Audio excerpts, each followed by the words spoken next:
Okay, so there was this article that popped up. It's a really, really good one. It's from Go Banking Rates, but basically they did some, and it's simple math. It's not hard math, but it tells us what will be a projected forecast as to how much retirement benefits people will be getting in 2033. Now, you all know that those other videos out there about this magical stimulus check are they're BS, or this like Bernie Sanders signed and ready. It's all BS. What is going to happen is the trust fund is going to run out by 2033, and everybody says that a fix will have to come, maybe, maybe. So what they did here was they did some math. I'm just going to read to you the first paragraph and then kind of explain it real quick. I love it. Raymond Ron says, here we go again. Indeed, it is so late. It's 1:35 a.m. So late. The current average monthly benefit amount is, and this is for retirement, $1,796.31. So just under $1,800 as of October 2023. So, the month before this current one. While the announced 2024 COLA increase will only be 3.2%, considering the ridiculous, massively, just abnormal, obnoxious amount of inflation that we've had, right? The dollar is significantly devalued. The price of everything is super duper high. So we're only getting a 3.2% increase, which is still high compared to the Obama years, which is still really high compared to the Obama years. Now, for this exercise where they project into the future, they use 2.6% average annual COLA. So not 3.2, not 8.7, not 5.9, a lower one. 2.6 is a good middle ground. It's still probably a little bit high, but we have to make it a little bit higher because we have these really freaky situations like the 2008 situation, essentially, the COVID 2020 situation. So let's go through this real quick.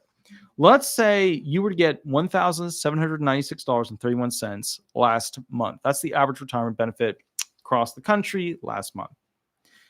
Year one, we moved from essentially 2023 to 2024, and then 5, and then 6. So year one is $1,843.01. Then it goes up to year two, $1,890.93. Then we go to year three, $1,940.09. Year four, $1,990.53. Year five, $2,042.28. Year six, $2,095.38. Year seven into the forecasted future, $2,149.86. Year eight, $2,205.76. Year nine, $2,263.10. Year 10, $2,321.94. So we go from basically around $1,800 up to over $500 more 10 years from now. And it's really 9 years from now. It's actually 9 years from now we're actually going to be seeing this trust fund potentially run out. But around $500, it's actually more than that, of an increase over that 9 to 10 year period to $2,321.94. So they'll pay you under this crappy COLA math equation another $500 in around 9 years, right? Okay, cool. However, what you have to keep in mind is that 10 years, 9 years down the line, the trust fund is going to run out, which means you're going to get around 77 to 80% of the actual check you're supposed to get.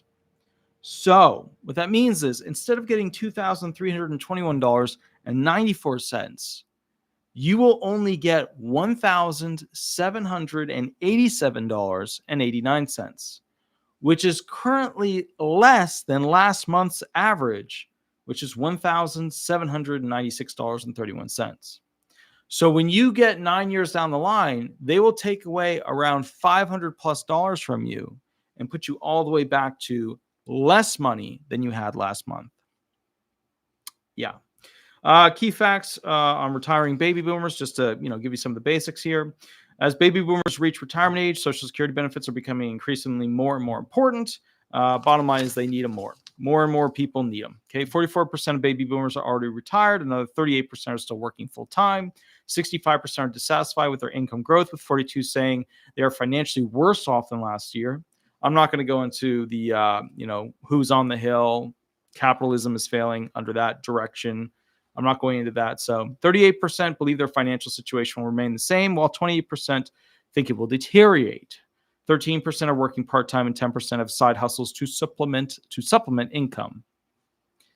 I'm going to make one statement about why this is happening. Okay. This is happening because you cannot have Social Security benefits in a failing economy. The bonds are not going to succeed in our future with making enough money to keep paying for things. There's too many people not working in this country.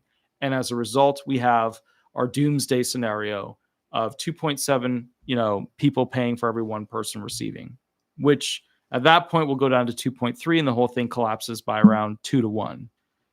So the point that I'm getting at, just so you understand it, under the current model with the current special bonds that they use and all that stuff, if we have a continuing to fail economy, we keep sending products to be made overseas, we keep, making it more expensive for Americans to ship products overseas, and that's super cheap for them to ship them back here.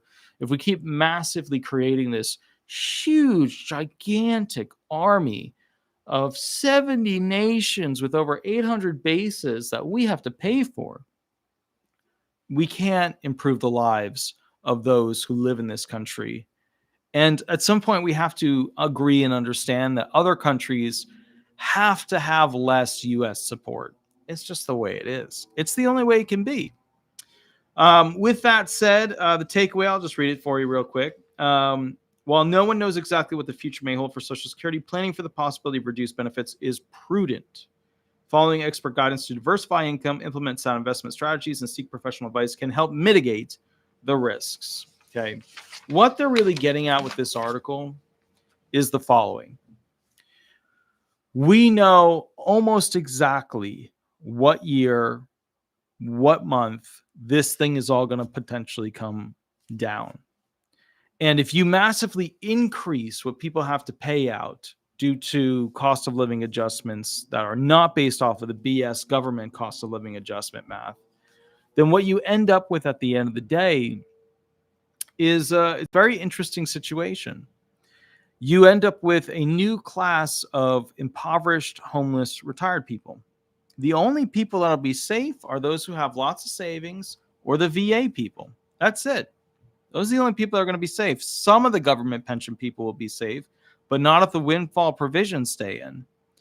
So from my background with this thing, it's easier to fix the problem now than it is when we get down there. Both the Democrats and Republicans are working together to put off the solution so that the solution ultimately is to make it far worse for everybody because they didn't want to take money away from their projects to support the American people. That's what it is. It's just greed. You could say it's a lot of things, but it's greed. That's what it is. At the end of the day, it's greed. There's all these countries out there receiving American protection that are literally doing massive business deals with countries that we are supposed to be protecting them from. It's just greed. That's all it is. I think Americans, honestly, people always tell me greed is terrible, greed is a horrible thing. I would like to see Americans get a little more greedy about how their money that they paid in all of their life is being spent. A little more greedy about what the prices are going to be when they go to the grocery store. A little bit more greedy when it comes to how fast things will be delivered to them.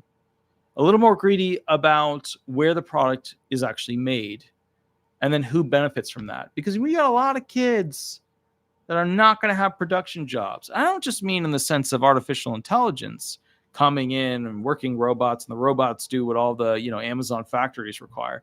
I'm not talking about that. I mean, like, we don't have products that we're making here. Teddy bears, chocolate, that's not enough. It's not enough. So anyways, guys, I will catch you guys tomorrow. Yes, slathering is a super festering problem. I really, really, really, really hope we can find a fix for it. We do actually have fixes for it. They're just not willing to do it with Congress.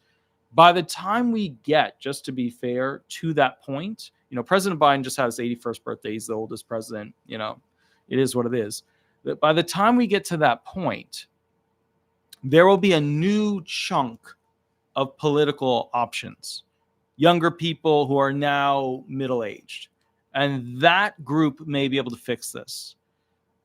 But from what I've seen, from what I've personally experienced with how it works, the way it works is everybody has their crew on the Hill, and their crew works together to suck funding from groups that can pay for their reelection. And the game is called stay in office. That's it. Not make the people's lives better. That's not how you win the game. The game is called stay in office. The longer you stay in office, the more that pension money you got, the more bennies coming your way, the more amazing speeches you get to have at the end when you leave office, that where they pay you basically $5 million a speech, some ridiculous amount. Point is, I think we are going to need to move in a new direction, but it needs to be fast repetition. It has to be where we limit how long they can stay in office. Because unfortunately, having these Italian style, mafia-esque families control all the political arenas for this state and that state and this state, and they're all related. It's just another version of a king and queen. That's it. So anyways, I will catch you a little bit later. You have a wonderful night. Please remember to like. Don't be stingy with the like finger. Please remember to subscribe. Click the all button. And I will catch you a little bit later, and have a wonderful, wonderful night. And thank you so much for staying up late with me. All right, I'll catch you guys later. Bye-bye. Bye-bye.